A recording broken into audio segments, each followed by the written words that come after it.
So this is kind of the last stop for um, for our sort of encounters with Margherita's objects. And in preparation to the beauty that is awaiting all of us, I, of course, wanted to just, move on to the transparent objects that Margherita owned, because hopefully you will find them, as unexpected that I did. But before doing that, I don't know, but the conversations that we had yesterday about the objects that we own, and I don't know, sometimes maybe there are too many, sometimes there are too few, and all the sort of emotions that we seem to bring to the foreground. I just wanted to show you something that your conversations made me think of. And it's one of my favorite little sort of nerdy finds that, I treasure. And this, maybe, even without my little caption, by looking at the fact that all the writings happens to be the way around, we could recognize that this is something that comes from Leonardo da Vinci's own notebook. So, he was famous for writing the way around, and then we, or anybody that wants to read his notebooks, have to put them against a mirror. That was how ingenious he was. And this is called a cloudburst of material possessions. And, he imagined our lives being filled, our homes being filled by the objects that kind of rain on us. I wish sometimes that was the case. And some of the objects that are represented, I don't know if you can see my arrow, but there's a vessel of some sort. And then there are plates. Yesterday, with Beatrice, and you talked about, plates and glasses. Here we have glasses. And I don't know, it's just something that, again, seems for me to link what we are living now with the past. There's this sort of fil rouge that so many people throughout history has sort of unearthed. So this is my little sort of slide that your conversation sparked into my mind. But let's move on to the first object of Margherita's. Irene, before you do that, there's a question from Kathy about that image. Is that a royal insignia in the bottom right corner? Oh, yes, and that's because this is Elisabetta Regina. So yes, it's because it was acquired by the royal family, and it is in the royal collection. So good spot. It's the Queen Elizabeth, like all the royals in the world, are always identified with the Latin sort of. So yes, so that's correct. Do ask me questions. I am happy to stop. I don't read maybe the chats as I speak, but do ask them. So yes, you can see them. You can see this if you go to the Royal Collection in London. So here is the first transparent object in possession of Margherita of Austria. And this is the contentious object that I was telling you about yesterday between Margherita and the Medici. This is something that is of an outstanding value. It's called the Tazza Farnese because it belonged to Margherita, married to Ottavio Farnese. It's thought to have been made in Alexandria of Egypt during the 3rd century before Christ. And it's one of the objects that I know of with the most incredible history. And it's too long now to go into the details, but let's just imagine for a second that just its birth in the valley around Cairo in Egypt. And it's made of a hard stone. So it's a transparent object that is not made of glass. It's made of agate. And its iconography, it's a tazza, which means it's a vessel. It's about 20 centimeters wide and has no foot, just a bowl, okay? And the back has got this mask that was supposed to ward off the evil. So we go back to all the discourse that we mentioned yesterday. But what happened is that it was moved from reign to reign throughout wars of many centuries until it was taken during a victory of a Roman battle from Egypt, from North Africa afterwards to Rome. From there, it was traded into many aristocratic and royal families within Italy until it landed in the collection of Lorenzo de' Medici in Florence. When Margherita married Alessandro de' Medici, she became the co-owner with Alessandro of everything that the Medici owned. The night, as I said before, that she escaped, she took this with her.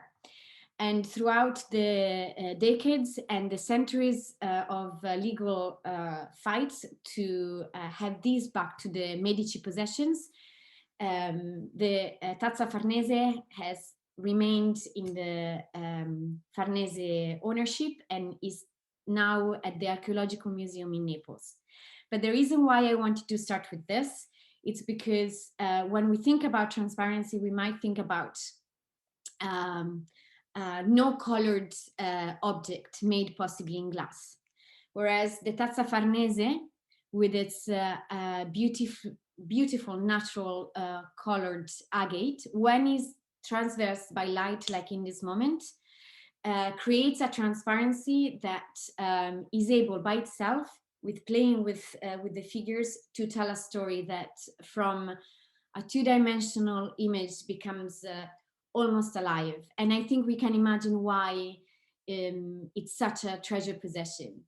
It's a tazza that in a sort of play of shadows and light would have told a story that has been seen since the 3rd century before Christ up to now. So transparent objects. Margherita, like many during the Renaissance, was fascinated by what the light could do onto objects that were on display or used in households. And before moving on to that beautiful material that is glass, because I think the Berengo studio will show us the sort of most amazing examples of what glass can do, I wanted to take you to another material that was equally sought after during the Renaissance. And here is another detail of the beauty of the Tazza Farnese, and it is rock crystal. So I would like to stay with you for a little bit longer, like we did yesterday, with a product that comes directly from nature. So we will have an opposition between nature and artifice, because glass, as we will see, or you know already, is something that we don't find in nature. I mean, there are some sort of glass stones that are found mostly after volcanic eruptions, but generally the glass that we think about is a man-made object. Margherita had a lot of glass, but also a huge amount of rock crystal objects. She had cups, beakers, ewers, salt cellars, carved, engraved, or plain. This stone is found in nature and is a type of quartz that was easily mined everywhere in Europe. The most famous and most used mines were in Egypt. And this is a recent photograph of what is left of those Egyptian mines. And this is a mine that has been uncovered, so it's exposed to the daylight. But 16th century diaries of Europeans who traveled to Egypt to buy the rough forms of rock crystal told stories of how the miners had to work at night, because the iridescence of the rock crystal hit by the sunlight was making their work almost impossible. So once again, everything that was found in that little palazzo in south of Italy has a story that not simply goes back to the past, like the Tazza Farnese, but also takes us into mines in North Africa. And from this, carvers of rock crystal made this. And today, for the first time, I'm able to show you objects that in fact were all in Margherita's possessions and all in Margherita's palazzo in Ortona. So it's not anymore look-alike. I find something written and I'm trying to show you something that could have been similar. But this is what she commissioned, this is what she wanted, and this is what she used and had in her home. But before talking in more detail about some of these objects, I would like to tell you something about rock crystal itself. So rock crystal was believed to be magical, and its magic was due to the fact that because it was found in nature, people thought that it was congealed ice that never melted. And so by itself, it was magical. How is it possible that ice doesn't melt? And because of this, once again, Renaissance people thought that it had powers. One, of course, related to the connection with congealed water was the fact that it was able to quench even the most thirsty person.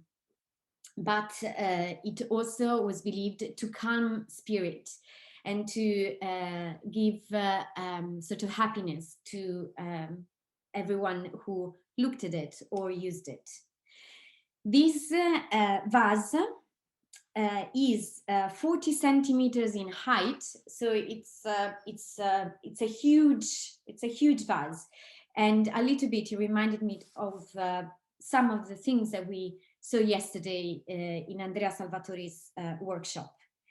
And it is an incredible object, not simply because of its size.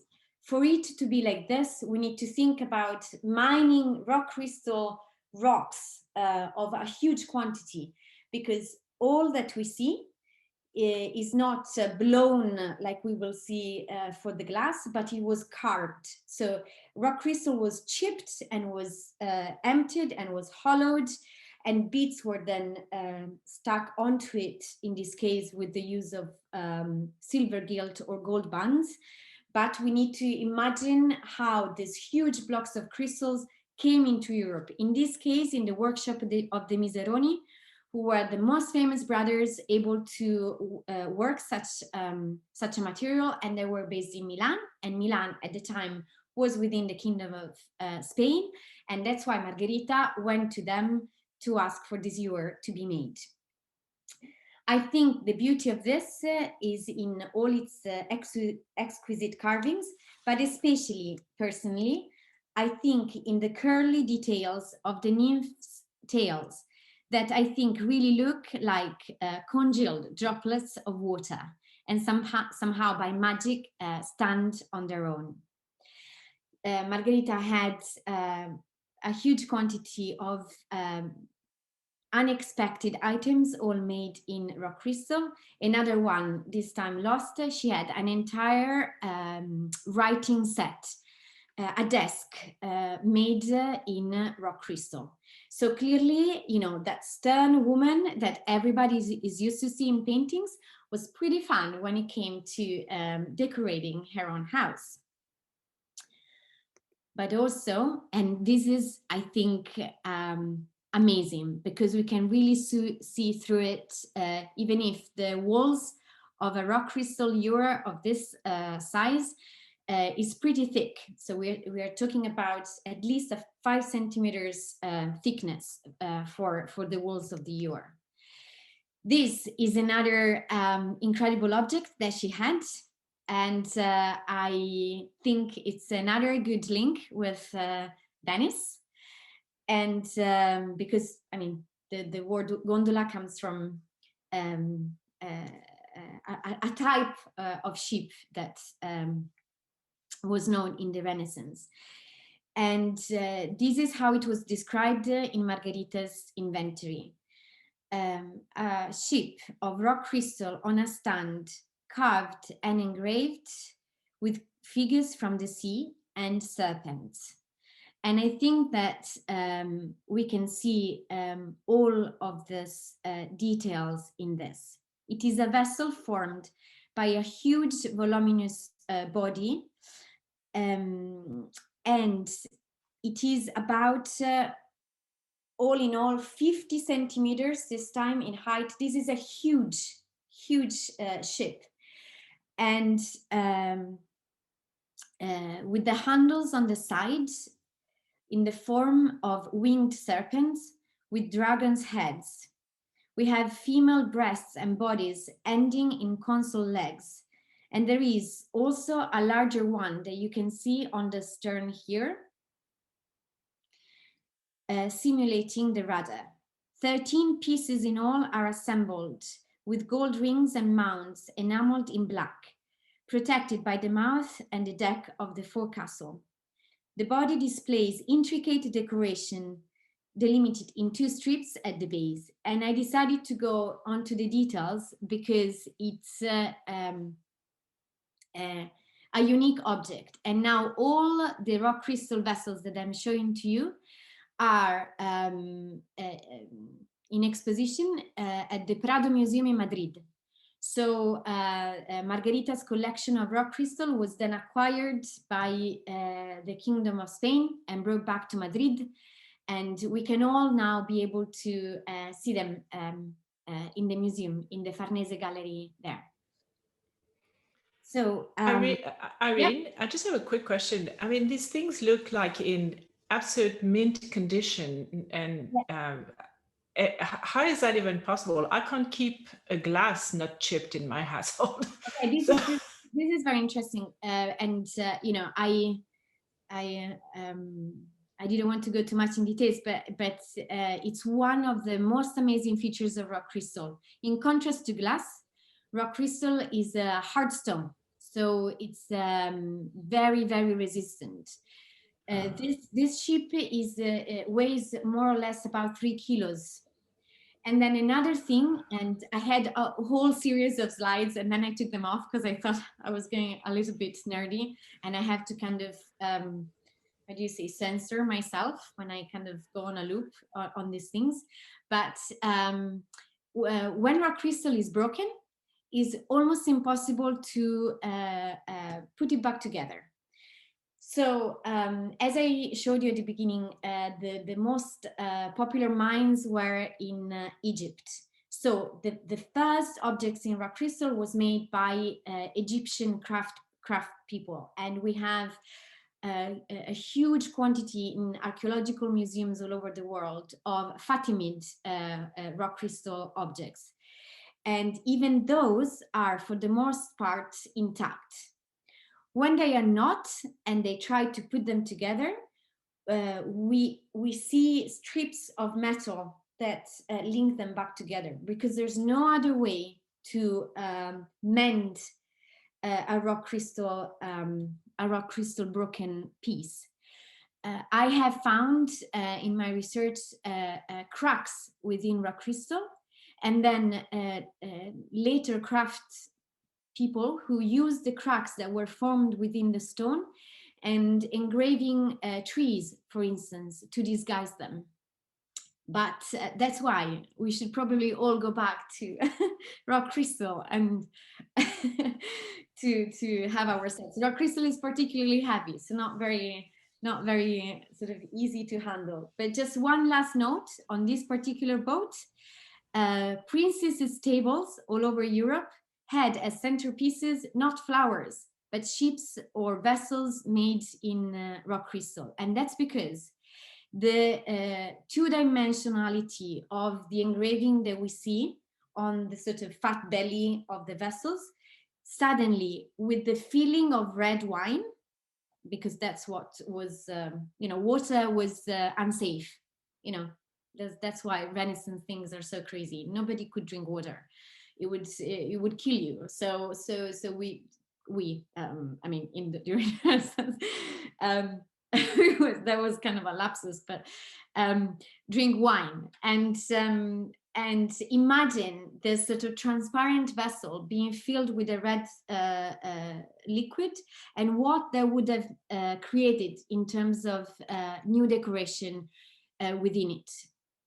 The ladles made often in the same materials were then used to fill the beakers of those who were sitting at the banquet. So these were not objects simply used to display beauty, but they were used in the great palaces of the Renaissance. And I think it's amazing that we can still now see something that Margherita had in her own house. Now, before going to the Berengo studio, and I don't want to kind of double on what they will say, but I wanted to show you how glass, that is still such an incredible material, has an ancient history, as ancient as the one of rock crystal, with the additional sort of layer onto it of a much, it was a much more transportable item. It was lighter. And every time something broke with glass, it could be melted and something else could come out of it. So since its discovery, since they discovered that if you put sand, some plant ashes, some soda, and some lime with oxidants as colors together, and you put all of this into a furnace, and you can create vessels like this, which not only looked beautiful, but that could become new things every time they broke down. Glass became one of the most popular materials to build vessels in Europe. Glass has got an incredible history of trade between the East, the Far East, and Europe. And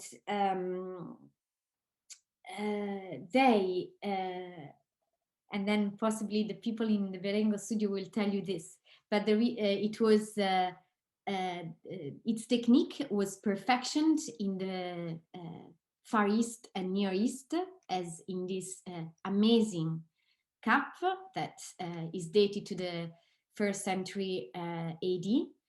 The reason why then it came to Venice, and why Venice became such an incredible, unique site for the production of glass, is that because the Venetians were the only craftsmen that dared to take upon themselves the challenge of create something in glass as beautiful as the vessels that they could see on the boats coming from the Silk Road from the East into Europe.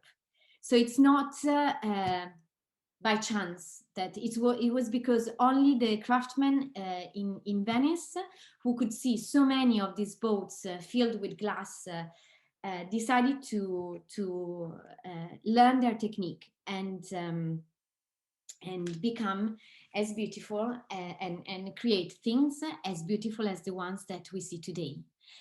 But one last link between rock crystal, glass, Margherita, and the Berengo studio is in this goblet. This is one of the few still in existence without having been forever lost because of the fragility of the material.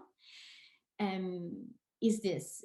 This is held at the V&A in London, and it is a glass that was made in a technique called cristallo.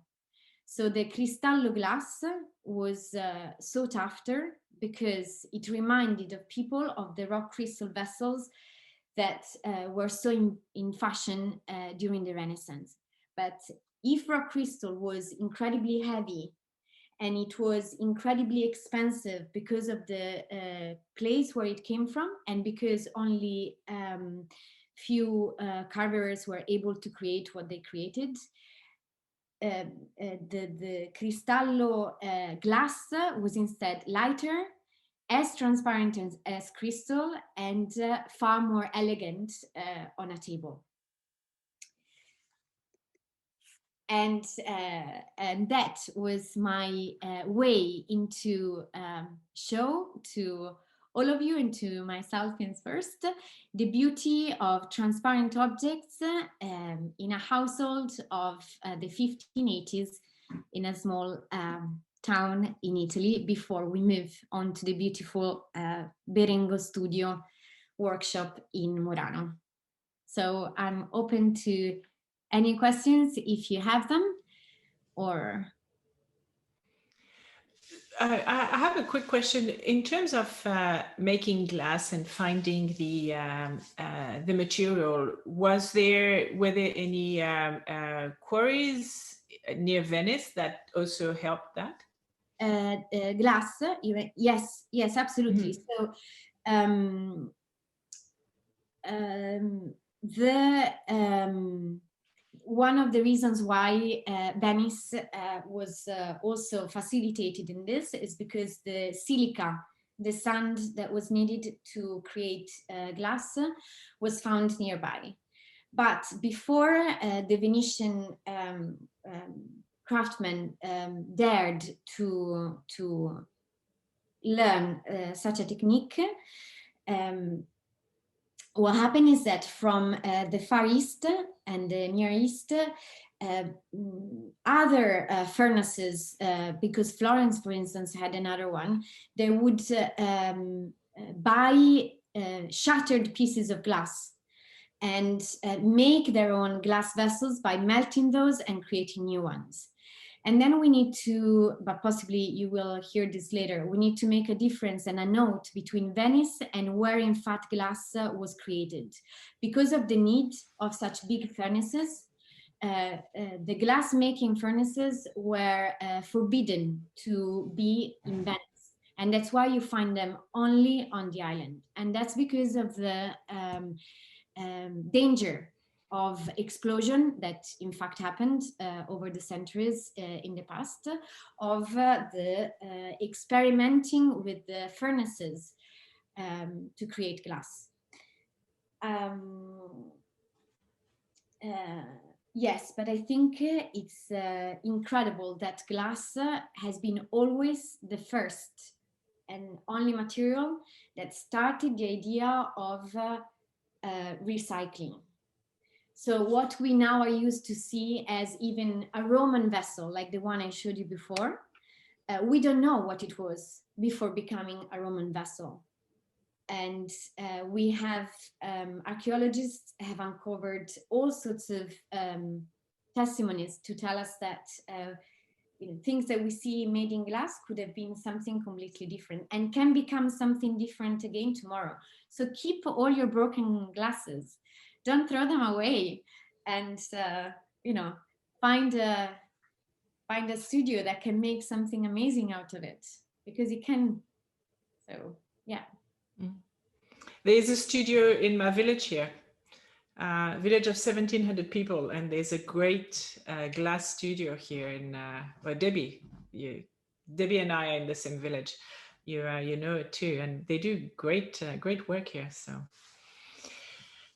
any questions for Irene? Any comments? Any stories? I just wanted to say, I visited a factory in the south of France where they have chandeliers. And so they restore old chandeliers, and they also create new ones and lighting fixtures.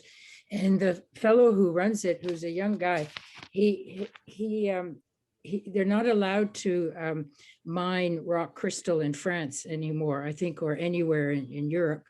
And so he has bought a mine in India, and he goes there whenever they're extracting, because he says that you never know how the rock crystal is going to turn out. And so he's looking for certain shapes for his chandeliers. And he goes there, and it's just amazing. And they make chandeliers for Russian palaces, for the Met Opera in New York, and all these things, either new or restored. And you can go and visit. It's absolutely fascinating. And they have a collection of chandeliers there too. Oh, it's amazing. Thank you for sharing. Because one of the very things is the technique. That's right. May I just ask you, Elena, Irina, does it always grow in shafts? So they have to work within a form that is a natural form? No. So the form that I showed you, it's a 6-pointed quartz. Quartz. So in nature is only found like this. But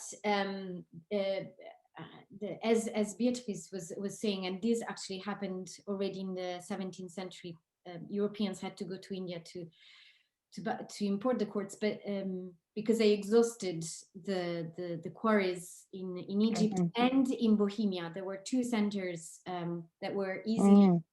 Bohemia is in the Czech Republic right now, Prague, let's say. So they had to find the 6 pointed formations big enough to then carve from.